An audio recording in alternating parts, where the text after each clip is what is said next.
Hey, what's up everyone? So we're doing a little bit of a run. I did actually swim earlier this morning. This is sort of my ritual. A day before the race, I'll do a little bit of swimming, biking, and running.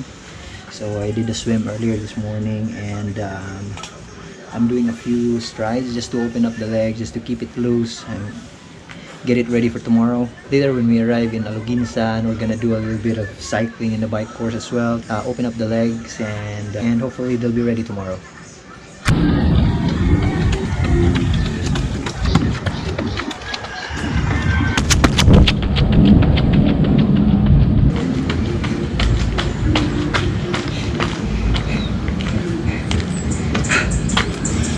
I guess we're ready.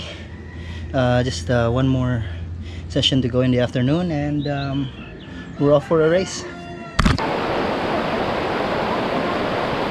Right, currently raining. I don't know if you can see, but there's a buoy in there on among race route tomorrow. There will be our transition area, and this will be the 88 step stairs that we will climb after the swim. Oh. All right.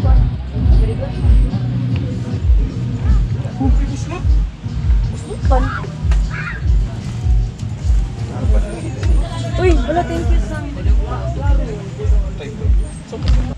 Oh, may barista. Nami in-house barista. All right, thank you. Oh yeah. Woohoo! Alright, so cameraman duties. Bulapings. Na ako'y cameraman karon. Guwapo kay cameraman, sobra ra kay guwapo. Lagi naka BMW bagid. And I think I'm prepared. I think I have already prepared my bike and everything. So it's time to head down to the swim area. What's up?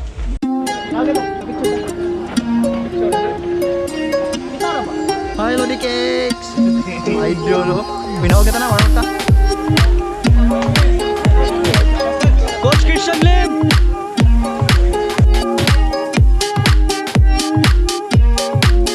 Good morning, Mr. King. How's your racing after 2 years of wait? It's awesome, man. It's awesome. See you out there. Bye.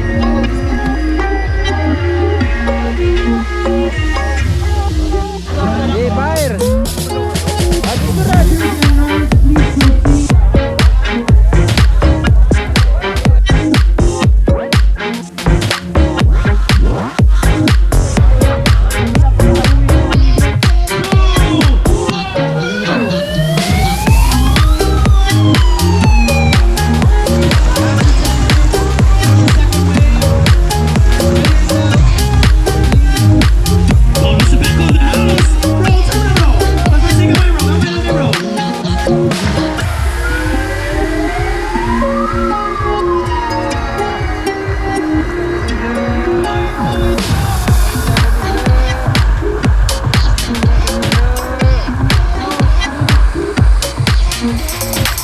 Alright, I'm just gonna give you a run through on how the race went for me. On the swim, I tried to break away at the very start. I was the first man, the first boy, and after the first lap, I quickly realized that somebody was with me, and I looked back. It was Welmar Saavedra, or away from Team Go For Less. He was actually a past teammate of mine in Omega Pro before.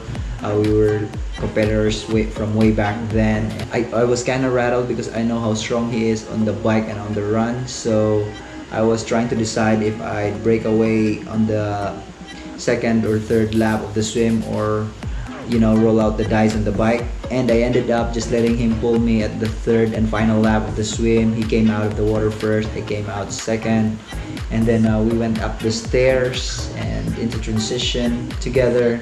And I just had a quicker transition, and then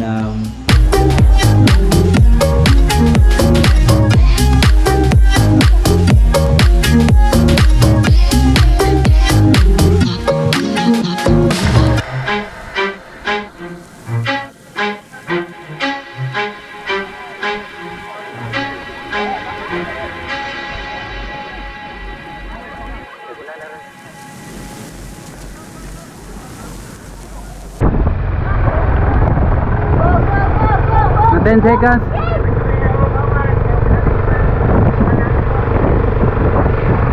Woo!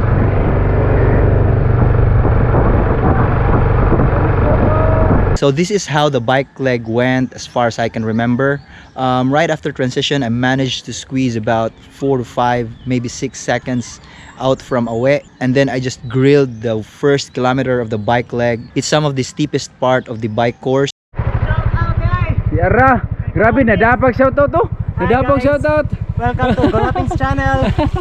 Nadapag shoutout. Shoutout to Santoy. Santoy. Oy, Migo, okay pa ta diha? Madara. So right after the swim, and then we climbed up some stairs. At this point, my heart rate has really skyrocketed, and this is the part of the course where my heart rate is the highest. But I know for a fact that I'm not the only one who's struggling, because Welmar wasn't able to latch onto my wheel. My idea was just to grind the first kilometer out and be the first guy on the downhill. I know I can descend really fast, so I didn't want to take anybody with me and sort of benefit from my pace on the downhills. Neck and neck yapon si Mr. Awe ug si Mr. King karon.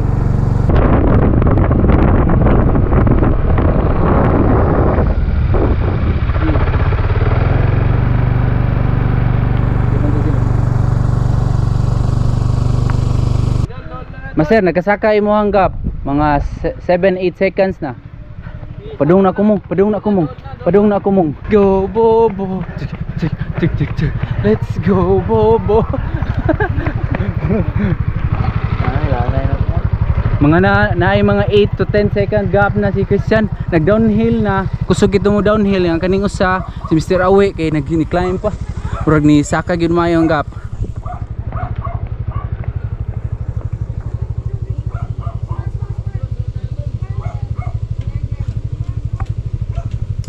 Mga 8 to 9 seconds dol.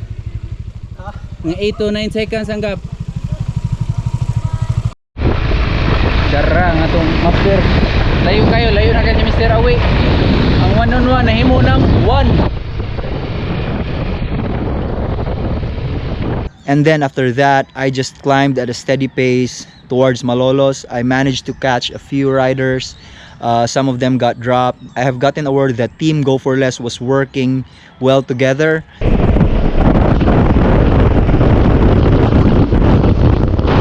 Si King itabanganas ni Joboy o ni Awe. Tanaw na to makapas pa. That would be Awe, Joboy, and Christian. And then after the U-turn, I was able to get someone to work with me and pace with on the bike. I don't know his name, but he's a good cyclist. And then judging from the clips that I watched after the race, Joboy wasn't making time on me on the downhills because the Team Go For Less train got disbanded on the downhills. Joboy wasn't exactly very good at going downhills.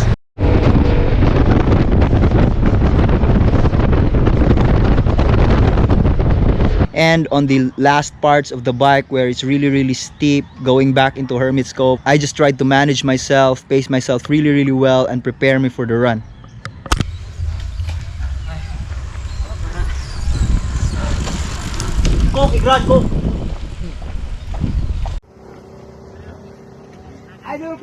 Kumbati!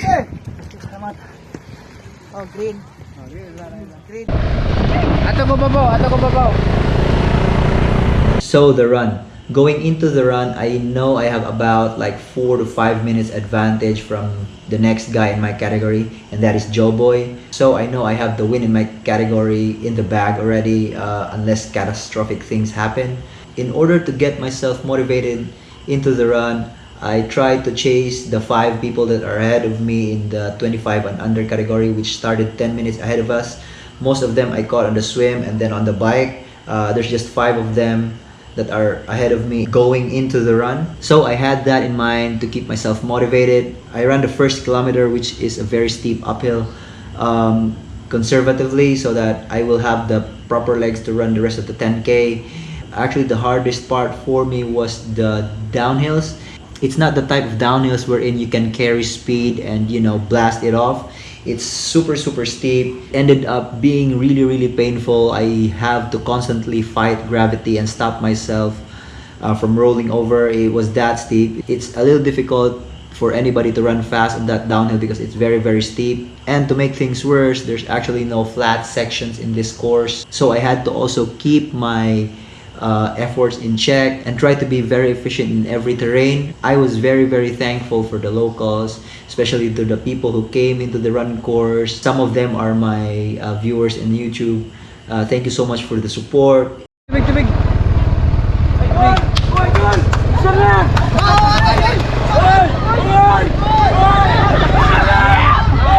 And so I did catch 3 of the 5 guys that are ahead of me in the 25 and under category. The only guys that I wasn't able to catch was Nico Otadoy, who eventually won second place for his category, and then Albert Godinez, who eventually won first place. 3Ks into the run, I just cruised to the finish line. I tried to enjoy myself. I tried to enjoy the scenery. The crowd on the run course was awesome. I was trying to soak in and, you know, and celebrate a little bit that we do have a race, and, you know, celebrate the blessing. Even now, getting a few cold beers that are being offered on the run course, and then I just enjoyed myself to the finish line. It was a great, great race. Good job, Uban. Kayo. Virtually ako na may gauna. Oh. Shout out, B. Shout out to Thank you. Bulaping. Salamat ang kameraman. Yeah. Layo kayo biyan kontra, layo kayo. Sir. Batay.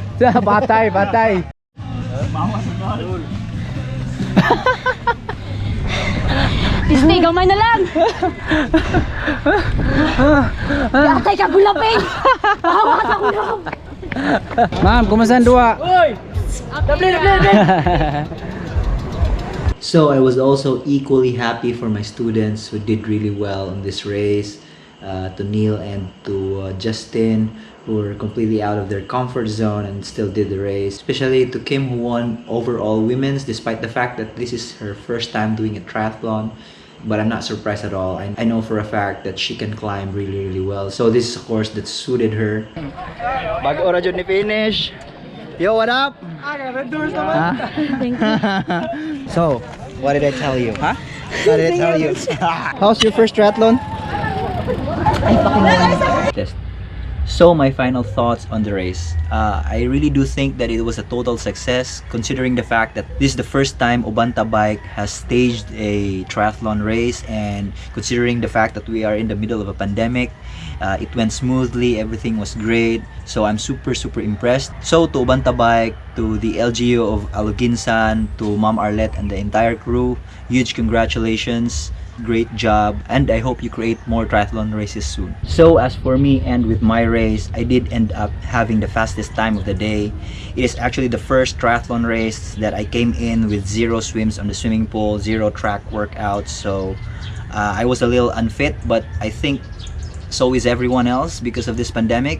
I came in over 7 kilos above my race weight, so I was kind of heavy, but I also came in with the mindset that I was the best climber in the field. That may very well be incorrect, but what's important is that I believed in that. So in short, I tried to stay in front during the swim, do most of my damage and distance everyone else on the bike, and then hold on the 10K run. I ended up being 6 minutes faster than the second fastest guy in the field. My name is not Cosmo Catalano, this is Christian Lim, and that is how the race was won. I'm Cosmo Catalano, and that's how the race was won.